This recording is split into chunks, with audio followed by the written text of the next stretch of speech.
Hello students, एक बहुत ही अच्छा गुड न्यूज है और गुड न्यूज ये है कि हमारा एक एक्सक्लूसिव ऐप है CS सपन सर।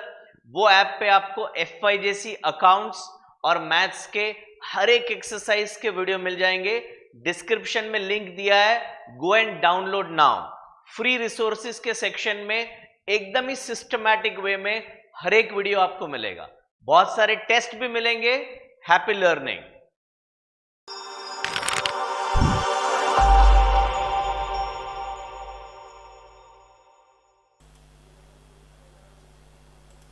हेलो एवरीवन, हम लोग ये वीडियो में क्वेश्चन नंबर 3 सॉल्व करने वाले हैं बैंक रिकंसिलिएशन स्टेटमेंट का।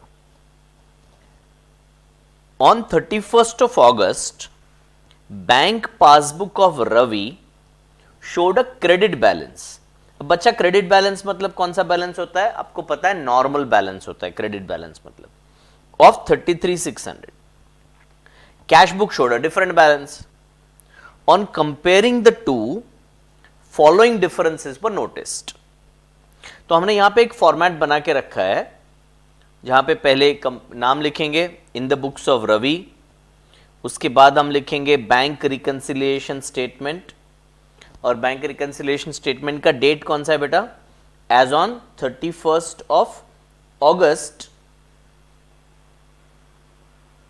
2018 हम ये बैंक BRS बना रहे हैं। ओके, ये क्वेश्चन में स्टार्टिंग पॉइंट क्या होगा? कोई भी क्वेश्चन सॉल्व करेंगे ना, दो चीज सबसे पहले पूछने का। क्या पूछने का? कि स्टार्टिंग पॉइंट क्या है और नेचर ऑफ बैलेंस क्या है। तो स्टार्टिंग पॉइंट पासबुक है और नेचर ऑफ बैलेंस हमने बताया नॉर्मल बैलेंस है। ओके, तो ये दो चीज याद रखना है। आपको पता है हमारी मेथड का नाम है क्या? हाथ की सफाई, जिसमें हम हैंड मूवमेंट से सम करते हैं। मेरा लेफ्ट हैंड जो है वो कैश बुक है, राइट हैंड जो मेरा है वो पासबुक है। तो आइए सम करने की शुरुआत करते हैं। Cheques paid into bank but not credited before 31st August amounted to 24,500। Cheques paid into bank मतलब हमने चेक जमा कर दिया। ये हमने मैं जब भी बोलूंगा हमने मतलब ट्रेडर ने, बिजनेसमैन ने, जो कि ये रिकंसिलिएशन बना रहा है। यहां पे Ravi is the person who is preparing the BRS। तो रवि ने चेक डिपॉजिट किया बैंक में, तो ये जो कैश बुक है, कैश बुक का हाथ ऊपर जाएगा। पर पासबुक में अभी तक क्रेडिट नहीं हुआ है, तो दोनों हाथों को पहले साथ में रखेंगे। Cash book has gone up, passbook इधर है, पासबुक से कैश बुक जाना है। हमारा स्टार्टिंग पॉइंट क्या है? पासबुक हमारा स्टार्टिंग पॉइंट है, तो पासबुक से कैश बुक जाना है, तो हम ऐड करेंगे। मतलब इसको हम लिखेंगे ऐड में लिखेंगे चेक्स डिपॉजिटेड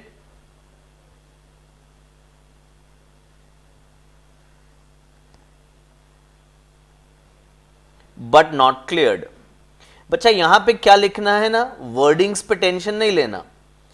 ऐड में लिखना है या लेस में, उस पे टेंशन लेना। इधर थोड़े वर्डिंग्स में आगे पीछे हो गया तो प्रॉब्लम नहीं है। वर्डिंग्स कहां से मिलेगा आपको?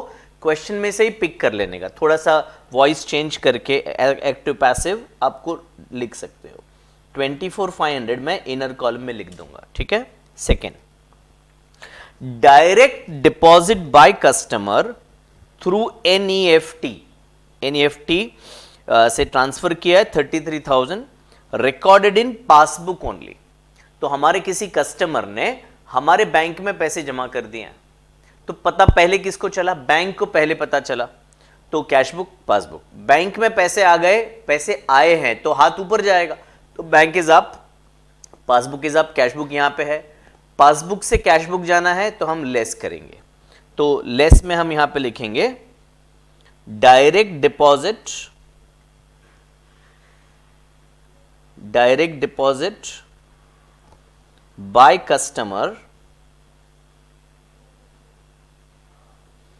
Not recorded in cash book. वो आप ऐड कर सकते हो। 33,000 मैंने इनर कॉलम में लिख दिया। चलिए नेक्स्ट, चेक इश्यूड, किसने? हमने इशू किया। कभी इशू किया? 28 अगस्त को। वर presented for payment on 5th September। 5th September next महीने में आ रहा है, हम तो 31st अगस्त को रिकंसाइल कर रहे हैं। Amounted to 38,800। तो कैश बुक है, पासबुक है, हमने चेक इश्यू किया है, पैसे दिए हैं, चेक दिया है, तो हमारा कैश बुक जो है वो नीचे जाएगा। है ना, पेमेंट हो गया ये, cash book has gone down, passbook इधर है, पासबुक से कैश बुक जाना है तो क्या करोगे, लेस करोगे सर, तो लेस में लिखेंगे हम, लेस में क्या लिखोगे बेटा, check issued but not presented,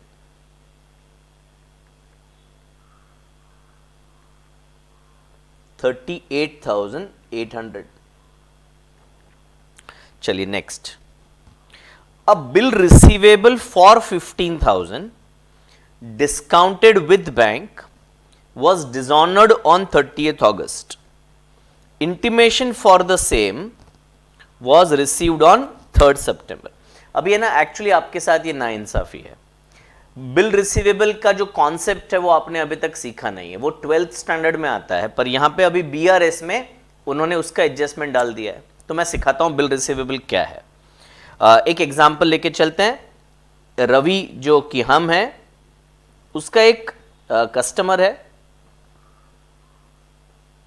तो रवि ने कस्टमर को गुड्स बेचे थे क्रेडिट पे, कस्टमर ने एक प्रॉमिस लिख के दिया, प्रॉमिस, आई प्रॉमिस टू पे यू, तो वो प्रॉमिस एक कागज पे लिख के दिया और उसको हम शॉर्ट में बोलते हैं बिल रिसीवेबल, ठीक है। रवि भाई साहब अपनी बैंक के पास गए और वो प्रॉमिस उन्होंने दिखाया, देखो ये कस्टमर है, वो मुझे पैसे देने के लिए रेडी हैं, आप उसकी प्रॉमिस पे मुझे अभी पैसे दे दो, और जैसे कि प्रॉमिस किया है वो ड्यू डेट पे आपको पैसे दे देगा, आपका काम है लोन देने का, तो मैंने उसको गुड्स बेचे हैं, वो पैसे 3 महीने बाद देने वाला है, आपके पास अभी पैसे हैं, आप हमें दे दो। तो बैंक बोलता है तेरी बात तो बहुत अच्छी है, ठीक है चलेगा हमको, पर अगर उसने पैसे नहीं दिए तो हम थोड़ी ना उसको जानते, हम तो तेरे को जानते, तेरा बैंक अकाउंट है हमारे यहां पे, तो फिर बैंक ने हमसे लिखवा के लिया, रवि से लिखवा के लिया, अगर वो पैसे नहीं देगा, अगर ड्यू डेट पे वो पैसे नहीं देता है तो हम बिना तुझे पूछे तेरे अकाउंट से पैसे ले लेंगे। हमने बोला ये भी ठीक है, तो इस प्रोसेस को डिस्काउंटिंग कहते हैं। Ravi going to bank, taking money from bank on a promise of his customer, इसको क्या बोलते हैं, बिल्स डिस्काउंटिंग बोलते हैं। तो अब पढ़ते हैं वापस क्वेश्चन में क्या बोला है, अ bill receivable for 15,000 discounted with bank, मतलब पहले हमने डिस्काउंट कर दिया था, अभी 30 अगस्त को उसका ड्यू डेट था, तो जो कस्टमर है उसने बैंक को पैसे नहीं दिए, है ना, उसने अपना प्रॉमिस ऑनर नहीं किया, इसीलिए उसको डिसऑनर बोलते हैं। तो बैंक ने क्या किया, बैंक ने रवि से बिना पूछे 15,000 रुपए निकाल लिए, तो पासबुक है, कैश बुक है, पासबुक हैज गॉन डाउन, 15,000 रुपए से पासबुक नीचे चला गया, पेमेंट हो गया, कैश बुक में हमने उसको रिकॉर्ड ही नहीं किया। हमें पता कैसे चला, कब चला, इंटीमेशन हमें कब दिया, 3rd सितंबर को इंटीमेशन मिला। अभी आजकल प्रैक्टिकल लाइफ में ऐसा नहीं होता है, एसएमएस का जमाना है, इंटरनेट बैंकिंग का जमाना है, तो तुरंत हमें एसएमएस आ जाता है, पर उसका मतलब है अभी तक रवि ने इसको अपने कैश बुक में रिकॉर्ड नहीं किया है। अभी तक मतलब कभी तक बेटा, 31 अगस्त तक रवि ने उसको रिकॉर्ड नहीं किया है। तो देखते हैं हैंड मूवमेंट, तो कैश बुक है, पासबुक है, पासबुक 15,000 से नीचे चला गया, पेमेंट हो गया, कैश बुक यहां पे है, पासबुक से कैश बुक जाना है तो क्या करोगे, ऐड करोगे, तो 15,000 हम ऐड करेंगे और ऐड में हम उसको लिखेंगे नरेशन से, bill receivable dishonoured not recorded in cash book, ठीक है, 15,000, आपको शॉर्टकट अलाउड नहीं। नेक्स्ट ट्रांजैक्शन में passbook credit side was overcast bye 2,000, तो पासबुक क्रेडिट साइड मतलब कौन सा होता है, रिसीप्ट साइड होता है ना, ये आपको दिमाग में पहले फिट करना पड़ेगा। कैश बुक का डेबिट रिसीप्ट होता है, तो पासबुक का क्रेडिट रिसीप्ट होता है, तो रिसीप्ट साइड ओवरकास्ट है, ओवरकास्ट का मतलब ज्यादा, यानी अगर ये कैश बुक है, पासबुक है, तो पासबुक का जो रिसीप्ट साइड है वो ज्यादा है, इधर ऊपर है इससे, ठीक है, बस इतना ही सिंपल, रिसीप्ट साइड है इसीलिए हाथ ऊपर चला गया। अगर ऐसे बोलते पासबुक डेबिट साइड ओवरकास्ट है तो हाथ नीचे चला जाता, ठीक है ना, तो हैंड मूवमेंट ऊपर या नीचे डिपेंड्स ऑन रिसीप्ट या पेमेंट, तो दोनों सेम है, पर पासबुक में 2,000 रुपए हमने ज्यादा लिख दिए रिसीप्ट में, तो ये पासबुक वाला हाथ ऊपर चला गया, सिंपल, पासबुक से कैशबुक जाना है तो क्या करोगे, लेस करोगे। तो 2000 को हम लेस करेंगे और लेस में लिखेंगे passbook credit side overcast. Actual life में कभी ऐसा नहीं होता है बेटा, पासबुक वाले मिस्टेक नहीं करते हैं, है ना। बैंक में मिस्टेक नहीं होता है, जो भी मिस्टेक होता है वो कैशबुक में ही होता है। आगे, bank debited 400 for bank charges, debit किया है मतलब पेमेंट है, in passbook which was not recorded in cashbook. तो ये कैशबुक है, ये पासबुक है, दोनों सेम।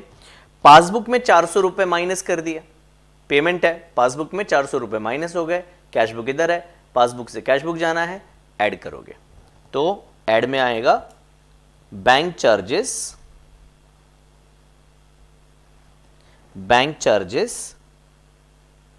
नॉट रिकॉर्डेड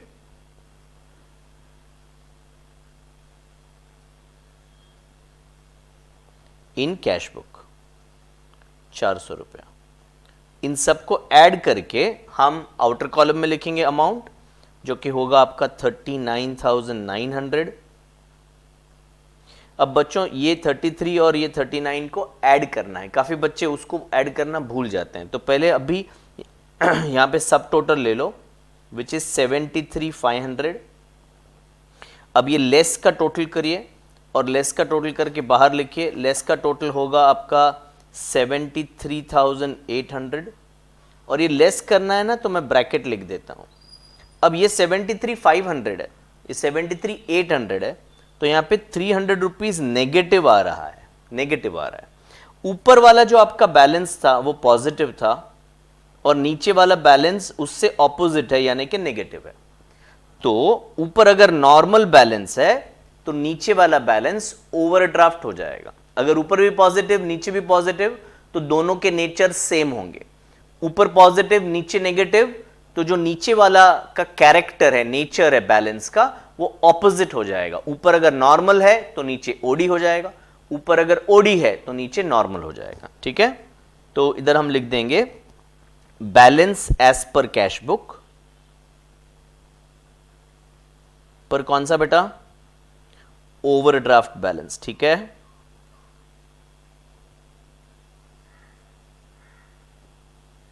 तो ये हमारा प्रैक्टिकल क्वेश्चन नंबर 3 हमने सॉल्व कर लिया।